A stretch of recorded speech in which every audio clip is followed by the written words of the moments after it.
అందరికీ నమస్కారం. నా పేరు కటకం శంకర్. నేను కౌన్సిలింగ్ సైకాలజిస్ట్ని. తెలుగు ప్రజలందరికీ వ్యక్తిత్వ వికాసం పైన కార్యక్రమం నిర్వహిస్తున్న ఈటీవీ లైఫ్ మానస కార్యక్రమానికి మీకు అందరికీ స్వాగతం, సుస్వాగతం. ఈరోజు మనము ఒక ముఖ్యమైన టాపిక్ గురించి మాట్లాడుకోబోతున్నాం. అది విద్యార్థులు భావ వినిమయ నైపుణ్యాల్ని ఏ విధంగా పెంచుకోవాలి. అంతకుముందు ఒక చిన్న కథ చెప్పుకుందాం. మనం తెలుగు వాళ్ళందరికీ చాలా ఇష్టమైన గురువు పరమానందయ్య గారు. పరమానందయ్య గారు వారి శిష్యుల గురించి మీకు అందరికీ తెలుసు కదా. ఒకరోజు పరమానందయ్య గారు ఏం చేసిందంటే శిష్యులు కూర్చోబెట్టుకొని అన్నాడు అనమాట, రేయ్, సింధు నది ప్రాంతంలో అత్యంత మేలుజాతికి సంబంధించిన అశ్వాలు ఉంటాయి, అందుకే వాటిని సైంధవము చెప్తారనమాట. అట్లాగే లవణము, ఉప్పును కూడా సైంధవం అని పిలుస్తారని చెప్తాడు శిష్యులందరికీ. బాగా వింటారు, ఓకే, వెరీ గుడ్, అయిపోతుంది. ఒకరోజు గురువుగారు ఇంట్లో కూర్చొని భోజనం చేస్తుంటారు. అమ్మగారు వంట వడ్డిస్తుంటారు పక్కన కూర్చొని. ఈ లోపల కొంచెం ఉప్పు తక్కువ అవుతుంది వంటల్లో. ఆయన పిలుస్తారు, శిష్య సైంధవం తీసుకురా అనగానే వీళ్ళు బయటకు పరిగెత్తుకుని పోయి అక్కడ అశ్వశాలలో కట్టేసిన గుర్రాన్ని పట్టుకొని లోపలికి తీసుకొస్తారు కిచెన్లోకి. గురువుగారు చెప్పింది కదా సైంధవం అని తీసుకొచ్చినామని. గురువుగారు అంటారు, ఈ సైంధవం ఇదిగా కావాల్సింది, ఉప్పు ఇప్పుడు అని. సరే, అయిపోతుంది. ఒకరోజు గురువుగారు రాజుగారిని కలవడానికి రాజధానికి వెళ్ళాలి చెప్తాడు. అంతా రెడీ చేసుకొని ప్యాక్ చేసుకొని ఒక చిన్న సంచి పట్టుకొని బయటకు నిలబడి, శిష్య సైంధవం తీసుకురా అని అడుస్తారు అనమాట. మళ్ళీ శిష్యులందరూ తెలుసు కదా కట్టుకొని లోపలికి వెళ్ళిపోయి ఆ అందరు కలిసి ఉప్పు డబ్బా తీసుకొస్తారు. సో అంటాడు, అరే ఇప్పుడు కావాల్సింది ఉప్పు కాదురా నాయన, గుర్రము అశ్వాన్ని తీసుకురామని చెప్పిన అంటాడు. సో ఏంటి ఇక్కడ? ఇదే కమ్యూనికేషన్ అంటే. మనం ఏం చెప్తున్నాం, ఎదుటి వారికి ఏం అర్థం అవుతుంది. అఫ్కోర్స్ ఇది కామెడీ కోసమని మన తెలుగులో చెప్పుకునే కథ, కానీ ఇది కమ్యూనికేషన్లో ముఖ్యమైన విషయం కూడా. కమ్యూనికేషన్ అంటే ఏంటి? మనము చెప్పిన భావము ఎదుటి వారికి ఏ విధంగా అర్థమవుతుంది అంటే మాటల ద్వారా కానీ, మాటలు లేకుండా కానీ, చేతుల ద్వారా కానీ ఒక విషయాన్ని మనం ఎదుటి వారికి చెప్పడాన్ని కమ్యూనికేషన్ అంటున్నాం. ఇప్పుడు చూడండి, నేను ఇక్కడ మీ ముందు కూర్చున్నా, నేను మాట్లాడిన మాటల్ని, ఈ వర్డ్స్ని ఎలక్ట్రోమాగ్నెటిక్ వేవ్స్ ద్వారా ఇక్కడ నుంచి తీసుకెళ్ళి ఎక్కడో పైన 100 కిలోమీటర్ పైన ఉన్న శాటిలైట్లో ఒక ట్రాన్స్పాండర్ చేరుకుంటాయి. ఆ ట్రాన్స్పాండర్ నుంచి మళ్ళీ భూమి మీదకి వచ్చి మీ కేబుల్ టీవీ వాడు పెట్టుకున్న ఆ డిష్కో లేదా మీ టాటా స్కైకో లేకపోతే ఇంకో డిష్ టీవీ దానికో అక్కడికి చేరుకొని మీ ఇంటికి చేరుతుంది. సో ఇక్కడ నుంచి నేను చెప్పిన మాటల్ని మీకు తీసుకొచ్చేది కూడా కమ్యూనికేషన్. సో కమ్యూనికేషన్ అత్యంత ముఖ్యమైనది. మనం ప్రస్తుతం నివసిస్తుంది కూడా ఏజ్ ఆఫ్ కమ్యూనికేషన్ నివసిస్తున్నాం. ఒకసారి ఆలోచించండి, ఒక 30 ఏళ్ళ కింద మన కమ్యూనికేషన్కి అయ్యే ఖర్చు 0. ఎందుకంటే అప్పుడు కనీసం ల్యాండ్ ఫోన్ కూడా లేదు. కమ్యూనికేషన్కి ఏం ఖర్చు అయ్యేది? ఎప్పుడో ఒకసారి లెటర్ రాసుకునేది. ఇప్పుడు ప్రతి ఇంటికి 2000 రూపాయల నుంచి పైనే కమ్యూనికేషన్ ఖర్చు పెడుతున్నాం. బ్రాడ్బ్యాండ్ అని, సెల్ ఫోన్లని, వాటి నెట్లని, ఇంటర్నెట్లని. మీకు తెలుసు కదా, ప్రస్తుతము కరోనా వచ్చిన తర్వాత ఇంటర్నెట్ వినియోగము 300% పెరిగింది. నిజానికి ఇదంతా మంచి కోసం వాడుతున్నాం మనం. ఓకే, సో మనం చెప్పుకునే కమ్యూనికేషన్స్ అనమాట. సో చాలామంది కమ్యూనికేషన్ అనేసరికి ఒక విషయం అంటారు, సార్ నా కమ్యూనికేషన్ చాలా వీక్ అండి, నాకు ఇంగ్లీష్ రాదండి అని. అసలు కమ్యూనికేషన్కి ఇంగ్లీష్కి ఏ సంబంధం ఉందో నాకు ఇప్పటికీ అర్థం కాలేదు. ఇంగ్లీష్ ఒక భాష అంతే, కమ్యూనికేషన్ ఒక కళ, ఒక ఆర్ట్. మనము ఎదుటివారికి ఏ విధంగా చెప్తున్నాం అనేది కమ్యూనికేషన్. ఇంగ్లీష్ భాష రాకపోతే కమ్యూనికేషన్ రాదని కాదు కదా.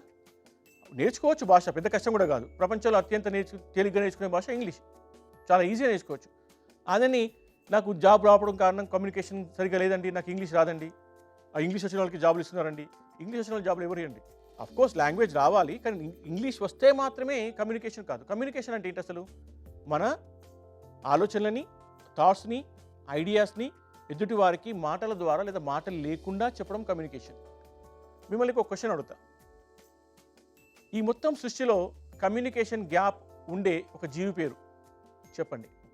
చాలామంది రకరకాల పేర్లు చెప్తారు. నిజానికి కమ్యూనికేషన్ గ్యాప్ ఉండే ఒకే ఒక జీవి మనిషి. నేను ఒకటి చెప్తాను, మీకు ఇంకోటి అర్థమవుతుంది. ఒక క్లాస్లో 40 మంది విద్యార్థులు ఉంటే టీచర్ చెప్పింది ఇంకొకరికి ఒకలాగా ఇంకోలాగా అర్థమవుతుంది, అంతే కదా. లేకపోతే అందరికి 100 మార్కులు రావాలి కదా. ఒకరికి 30 వస్తున్నాయి, 10 వస్తున్నాయి, ఒకరికి 100 వస్తున్నాయి. అంటే అర్థం ఏంటి? ఖచ్చితంగా కమ్యూనికేషన్ గ్యాప్ ఉంది మనుషుల్లో. ఏ జంతువులో కమ్యూనికేషన్ గ్యాప్ ఉండదండి.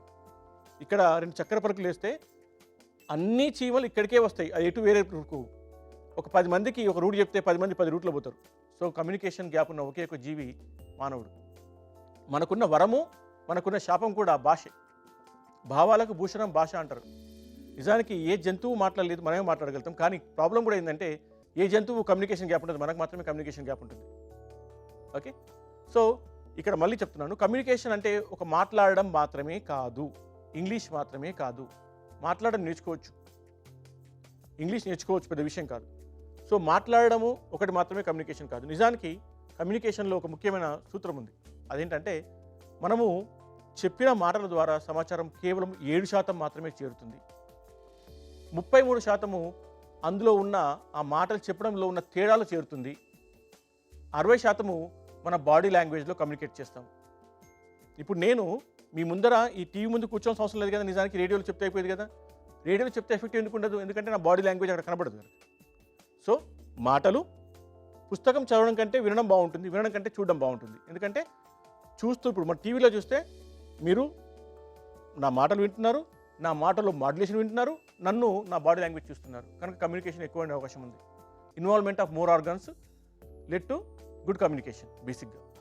సో ఇక్కడ 7% మాత్రమే భాష, 33% ఈ భాషలో ఉన్న వేరియేషన్స్, దాని ఇంటోనేషను, స్ట్రెస్, రిథము అంటాం అన్నమాట. ఎక్కడ పదం నొక్కాలో అక్కడ నొక్కాలి, ఎక్కడ పదానికి గ్యాప్ ఇవ్వాలో అక్కడ గ్యాప్ ఇవ్వాలి. ఇదేం సార్ నొక్కడానికి పదానికి గ్యాప్ ఇవ్వడానికి నిజంగా అంత గొప్ప విషయాలు ఉన్నాయా అంటే ఉన్నాయి. మీకు ఒక చిన్న స్టేట్మెంట్ చెప్తాను. ఒకటే వాక్యాన్ని 3 డిఫరెంట్ మీనింగ్లో ఏ విధంగా చెప్పాలో చూద్దాం. నేను మీ అమ్మాయిని పెళ్లి చేసుకోను, ఇది ఒక వాక్యం, రైట్? ఇప్పుడు నొక్కుతాను చూడండి. నేను మీ అమ్మాయిని పెళ్లి చేసుకోను, నేను మీ అమ్మాయిని పెళ్లి చేసుకోను, నేను మీ అమ్మాయిని పెళ్లి చేసుకోను. ఒకసారి వద్దాం మళ్ళీ. మొదటి వాక్యం నేను మీ అమ్మాయిని పెళ్లి చేసుకోను అంటే ఇంకెవరు చేసుకున్నా నాకు అభ్యంతరం లేదు, నేను మాత్రం చేసుకునే అర్థం. నేను మీ అమ్మాయిని పెళ్లి చేసుకోను. సెకండ్ చూడండి, నేను మీ అమ్మాయిని పెళ్లి చేసుకోను అంటే ఇంకో అమ్మాయిని పెళ్లి చేసుకుంటా కానీ మీ అమ్మాయిని మాత్రం పెళ్లి చేసుకోను. థర్డ్ చూడండి, నేను మీ అమ్మాయిని పెళ్లి చేసుకోను అంటే నేను మీ అమ్మాయిని పెళ్లి చేసుకోను, మిగతా ఇంకేమైనా ఉంటే ఓకే కానీ పెళ్లి మాత్రం చేసుకోనండి. సో ఒకే వాక్యాన్ని 3 రకాల డిఫరెన్స్ మీనింగ్లో చెప్పొచ్చు. అది కమ్యూనికేషన్ గొప్పతనం. అందుకే ఏ పదాన్ని ఎక్కడ నొక్కాలో తెలియాలి. అఫ్కోర్స్ తెలుగులో నొక్కడం ఎక్కువ లేదు, ఇంగ్లీష్లో స్ట్రెస్ చాలా ఇంపార్టెంట్ అవుతుంది, ఏ పదాన్ని ఏ విధంగా స్ట్రెస్ చేయాలని. అలాగే పాజ్ కూడా చాలా ఇంపార్టెంట్. మాట్లాడేటప్పుడు చిన్న గ్యాప్. మీకు తెలుసు అటల్ బిహారీ వాజ్పేయి ప్రపంచంలోని గొప్ప ఆడిటర్గా చెప్పబడతాడు. ఆయన ఒక్కొక్కసారి ఆగితే 30 సెకండ్లు 40 సెకండ్లు పాజ్ ఇచ్చేది. ఆ పాజ్లో చాలా మీనింగ్ ఉంటుందన్నమాట. ఒకసారి అతను మళ్ళీ ఎప్పుడన్నా వింటే అతని మాటలు వినండి. మాట్లాడుతూ ఆగిపోతాడు. ఈ లోపల అతను అంతకుముందు ఏం మాట్లాడాడో మనకు అర్థం కావడానికి ఆ చిన్న పాజ్ ఉపయోగపడుతుంది. అలాగే పాజ్ సరిగ్గా ఇవ్వకపోతే ఏమవుతుందో ఒక చిన్న ఎగ్జాంపుల్ చూద్దాం. మనకు ఒక statement, hang him not leave him. చూడండి, ఇప్పుడు మనకు ఒక ఎగ్జాంపుల్ ఉంటుంది మనకి. అదేంటంటే తెలుసు కదా, ఉరిశిక్ష వద్ద ఖైదీ చిట్ట చివరికి ఒక రాష్ట్రపతి క్షమాభిక్ష ఒక సింగిల్ లెటర్ లైన్లో ఇస్తారనమాట, hang him not leave him అని. పాపం ఆ రాత్రిపూట కొట్టే టైపిస్టు టైప్ చేసిన తర్వాత ఆ లెటర్లో కామా సరిగా పెట్టకపోవడం వల్ల పాపం మాత్రం చచ్చిపోవడం జరుగుతుంది. ఎట్లాగా? ఆ సెంటెన్స్ యాక్చువల్గా ఉండాలి hang him not comma leave him ఉండాలి.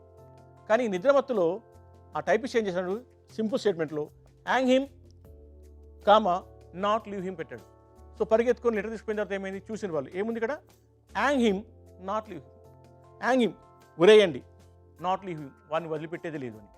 సో ఒక్క చిన్న కామా కూడా మనుషుని చంపిస్తుందని చెప్పడానికి ఇది ఒక ఎగ్జాంపుల్. అంటే మనం కేవలం పదాల గురించే మాట్లాడుకుంటాం. కమ్యూనికేషన్ అంటే నాకు భాష అనుకుంటాం, భాష కంటే ఎక్కువ కమ్యూనికేషన్ అంటే.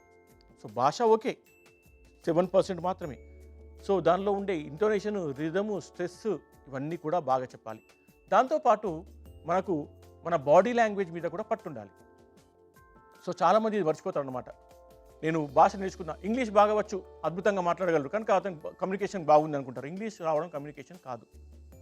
మరో భాష వచ్చు, అతను 10 భాషలు మాట్లాడగలదు, గొప్ప కమ్యూనికేటర్ కాదు. కమ్యూనికేషన్ అంటే మనం చెప్పాలనుకున్న విషయాన్ని ఎదుటి వారికి సూటిగా అర్థమయ్యేలాగా మన ఏ ఫీలింగ్ ఉందో ఆ ఫీలింగ్లో చెప్పడం. దానికి భాషే అవసరం లేదు, నిజానికి మాటలు లేకుండా కూడా చెప్పచ్చు. ఓకే, సో కమ్యూనికేషన్ నేర్చుకోవాలి అనేది ఒక సిస్టమేటిక్ ప్రాసెస్. 1 by 1 నేర్చుకోవాలి, స్టెప్ బై స్టెప్ నేర్చుకోవాలి, ఒకసారి రాదు ఇది. ఓకే, సో ఈరోజు మనము కమ్యూనికేషన్ ఏ విధంగా ఇంప్రూవ్ చేసుకోవాలనే విషయాన్ని గురించి మనము సిస్టమేటిక్గా నేర్చుకుందాం. మనము కమ్యూనికేషన్ నేర్చుకోవాలంటే ఇది గుర్తుపెట్టుకోండి, మనము ఈ మ్యాగీని 2 నిమిషాలు చేయొచ్చు, కానీ చికెన్ బిర్యానీ 2 నిమిషాలు చేయలేము, 2 గంటలు టైం పడుతుంది. అట్లాగే కమ్యూనికేషన్ టిప్స్తో టెక్నిక్స్తో రావు, అది ప్రాక్టీస్ చేయాలి, కాన్స్టాంట్ ప్రాక్టీస్ అవసరం. ఒక జాబ్కి వెళ్ళినప్పుడు మన కమ్యూనికేషన్ బాగుంటే అన్నప్పుడు మన భాష, మన పదాల్లో వాడే విధానము, అలాగే మన బాడీ లాంగ్వేజ్ ఇవన్నీ ఉంటాయి అన్నమాట. ఇంటర్వ్యూ చేసేటప్పుడు ఇంటర్వ్యూలో ఎందుకు మిమ్మల్ని కూర్చోబెట్టుకుంటారు ముందర? కూర్చున్నప్పుడు మీ ఫేషియల్ ఎక్స్ప్రెషన్స్ ఏ విధంగా ఉన్నాయి, మీ ఐ కాంటాక్ట్ ఏ విధంగా ఉంది, మీకు స్మైల్ ఉందా లేదా, మీ గెస్చర్స్ ఏ విధంగా ఉన్నాయి, మీ బాడీ ఏం మాట్లాడుతుంది. ఇప్పుడు ఒకటి సేయింగ్ ఉంది మనకు, నోరు ఒకటి మాట్లాడితే నొసలు ఒకటి మాట్లాడుతుంది అంటారనమాట. మనము చెప్పేటప్పుడు నిజాయితీగా మాట్లాడితే ఆటోమేటిక్గా అది తెలిసిపోతుంది, మన మాటల్లోనే, మన కళ్ళలో తెలిసిపోతుంది. ఒకటి గుర్తుపెట్టుకోవాలి, మనం మాటల్ని అబద్ధాలు చెప్పొచ్చు, కానీ బ్రెయిన్కి కష్టమవుతుంది అబద్ధం చెప్పినప్పుడు. సెకండ్ థింగ్, మీరు అబద్ధం చెప్పినప్పుడు మీ కళ్ళు మాత్రం అబద్ధాలు చెప్పలేవు, మిమ్మల్ని ఫాలో కావు, కళ్ళు నిజాలే చెప్తాయి. కళ్ళు ఏ విధంగా నిజాలు చెప్తానే విషయం మళ్ళీ ఎప్పుడు మాట్లాడుకుందాం. అయితే వాళ్ళు చాలా ముఖ్యంగా చూసేది ఏంటంటే ఇంటర్వ్యూస్లో ముఖ్యంగా మనం మాట్లాడేటప్పుడు కళ్ళు చూస్తే తెలిసిపోతుంది నిజమా అబద్ధం అనే విషయం, అది ఒకటి తెలుసుకోవాలి. అట్లాగే స్మైల్ చాలా ఇంపార్టెంట్ అవుతుంది మాట్లాడేటప్పుడు. మన బాడీ లాంగ్వేజ్లో ఒక చిన్న స్మైల్, ఒక్క సెకండ్ తీసుకునే ఫోటోలో అందంగా కనబడితే జీవితాంతం ఎంత గొప్పగా ఉంటుంది స్మైల్. ఒక చిన్న స్మైల్ మీ ఫేస్లో కనబడితే ఆటోమేటిక్గా మీ కమ్యూనికేషన్ అద్భుతంగా ఉంటుంది. మీరు మాటలతో చెప్పలేని విషయాన్ని కూడా మీరు మీ బాడీ లాంగ్వేజ్ ద్వారా చెప్పొచ్చు. అట్లాగే జెస్చర్, మనము చేతులు ఏ విధంగా ఆడిస్తున్నాము, మనము ఈ స్ట్రగ్ ఏ విధంగా చేస్తున్నాం అనే విషయాలు కూడా చాలా బాగా అబ్జర్వ్ చేయబడతాయి, నేర్చుకోవాలి వీటిని. ఓకే, ఇంకా ఈ ఫేషియల్ ఎక్స్ప్రెషన్స్ కూడా మనము డ్రాస్టిక్ డిఫరెంట్ హెవీ ఎక్స్ప్రెషన్స్ ఇవ్వద్దు, చాలా కామ్గా సూటిగా వాళ్ళకి అర్థమయ్యేలాగా ఎక్స్ప్రెషన్స్ ఇవ్వాలి. ఎప్పుడైనా గుర్తుపెట్టుకోండి, ఇది కేవలము నేను జాబ్ ఇంటర్వ్యూస్లోనే చెప్పట్లేదు. జాబ్ కావచ్చు, మీ ఫ్రెండ్స్తో కావచ్చు, మీ రిలేటివ్స్తో కావచ్చు, మీ ఐఆర్ ఆఫీసర్తో మాట్లాడప్పుడు కావచ్చు, మీ టీచర్తో మాట్లాడప్పుడు కావచ్చు, మీ పెద్దవాళ్ళతో, మీ చిన్నవాళ్ళతో, ఎవరితో మాట్లాడినా ఈ విషయాలు మనం గుర్తుపెట్టుకోవాలి మాట్లాడేటప్పుడు. నెక్స్ట్, ఏ విధంగా మన కమ్యూనికేషన్ స్కిల్స్ ఇంప్రూవ్ చేసుకోవాలి. ఇది ఫస్ట్ థింగ్ ఏంటంటే మనము రిహార్సల్ చేసుకోవడం నేర్చుకోవాలి. దీన్ని మనము విజువల్ మెంటల్ రిహార్సల్ అని పిలుస్తాం. ఇది నేను కొంచెం నెమ్మదిగా చెప్పే ప్రయత్నం చేస్తాను, వినండి. మీరు ఎవరైనా వెళ్ళి వ్యక్తిని కలిసేటప్పుడు అతనితో మనం ఏం మాట్లాడబోతున్నాం, అతను మనతో ఏం మాట్లాడబోతున్నాడు, ఎక్కడ కలవబోతున్నాడు అనే విషయాన్ని ఒక్కసారి ఇమాజిన్ చేయండి. దాన్ని ఆ సిచ్యువేషన్ ఊహించండి. ఆ వ్యక్తి దగ్గరికి మీరు వెళ్ళినట్టు, ఆ రూమ్ డోర్ తీసుకొని అతని లోపలికి వెళ్ళినట్టు, అతని దగ్గరికి వెళ్ళినట్టు, కూర్చున్నట్టు, అతనితో మాట్లాడినట్టు, ఆ కమ్యూనికేట్ చేసినట్టు దాన్ని మొత్తం విజువలైజ్ చేసుకోండి. మీరు సెకండ్ టైం పోయినప్పుడు, అంటే నిజానికి ఆ వ్యక్తిని కలిసినప్పుడు మీకు టెన్షన్ రాదు, ఎందుకంటే ఆల్రెడీ ఫస్ట్ టైం మీరు కలిసింది ఎక్కడ, ఇమాజినేషన్లో. కనుక విజువల్ ఇమాజినేషన్ చాలా ఇంపార్టెంట్. విజువల్ మెంటల్ ఇమాజినేషన్ నేర్చుకోండి ఎప్పుడైనా సరే. నేను ఇక్కడికి వచ్చే కంటే ముందు ఆల్రెడీ నేను నా ఇమాజినేషన్లో ఈ స్టూడియోకి వచ్చి కూర్చొని చెప్పి వెళ్ళిన, ఈ సెకండ్ టైం చెప్తున్నాను నిజానికి. దీనివల్ల ఏమవుతుంది, నేను రిలాక్స్ చెప్పగలుగుతున్నాను, ప్లస్ ఏ విషయాన్ని మిస్ కాకుండా చెప్పడానికి నాకు ఎక్కువ అవకాశం దొరుకుతుంది, ఎక్కువ కమ్యూనికేట్ చేయగలను, ఎక్కువ యూస్ఫుల్ ఇన్ఫర్మేషన్ ఇవ్వడానికి నేను ప్రయత్నం చేయడానికి నాకు ఈ విజువల్ మెంటల్ ఇమాజినేషన్ హెల్ప్ అయింది. సెకండ్, ఇంకొక ఆప్షన్ ఉంది మనకి.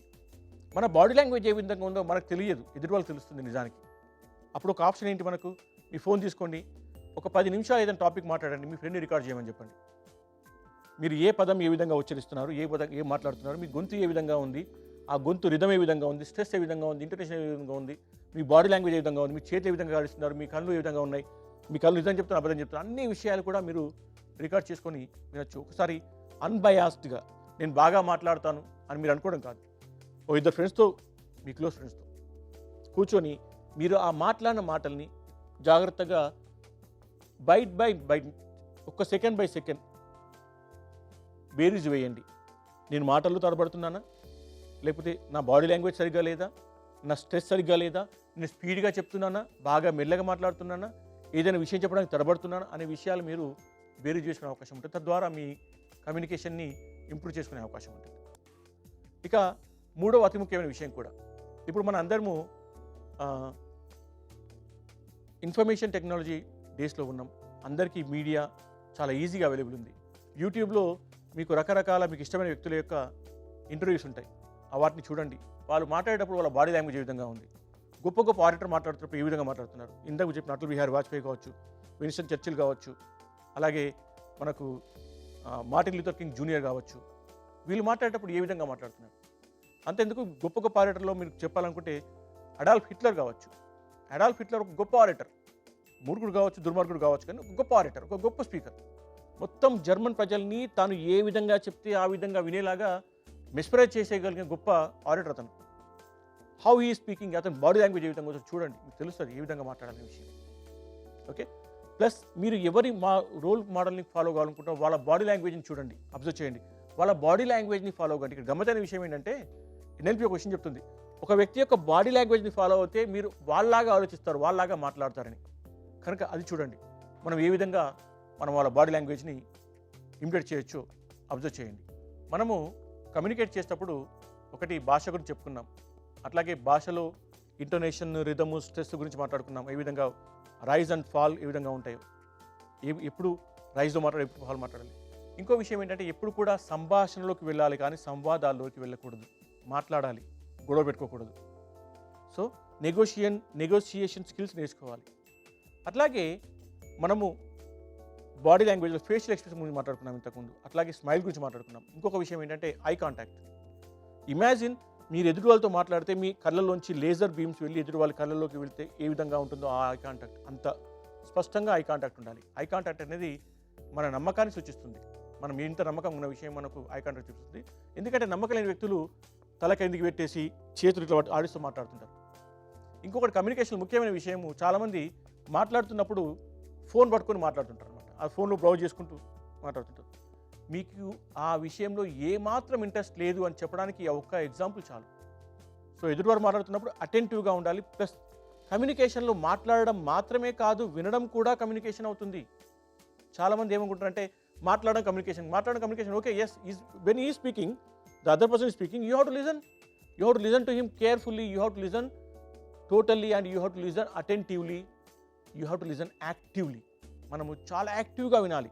అతను ఏం మాట్లాడుతున్నాడు, అతను ఏం చెప్పాలనుకుంటున్నాడు వినాలి.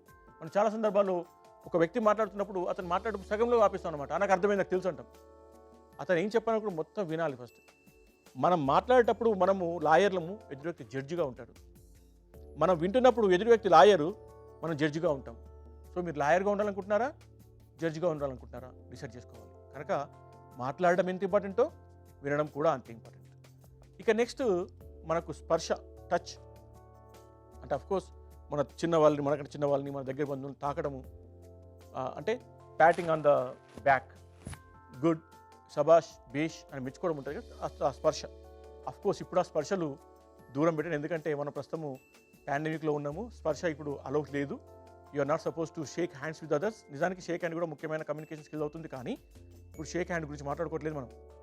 ఫ్యూచర్లో అన్ని బాగైతే okay, you can think about shake hand. ఒక వ్యక్తి షేక్ హ్యాండ్ ఇచ్చేదని ఇది ఇవ్వడం కూడా చాలా గొప్ప విషయం. కొద్దిమంది ఇట్లా ఇస్తారనమాట, నాకే సంబంధం లేని నా చెయ్యని కాదు. షేక్ హ్యాండ్ ఇచ్చేటప్పుడు ఫర్మ్ షేక్ హ్యాండ్ ఉండాలి. పట్టుకుంటప్పుడు ఒక చేపను ఏ విధంగా పట్టుకుంటామో మృదువుగా, అంత మృదువుగా పట్టుకోవాలి. ఎదురువాడి చేతిని గట్టిగా నొక్కేయడం కానీ వదిలిపెట్టంగా చేయకుండా ఉండాలి. ఇది షేక్ హ్యాండ్ ముఖ్యమైన విషయం. అఫ్కోర్స్ మళ్ళీ చెప్తున్నా, ఈ పాండమిక్లో షేక్ హ్యాండ్స్ వర్తించవు.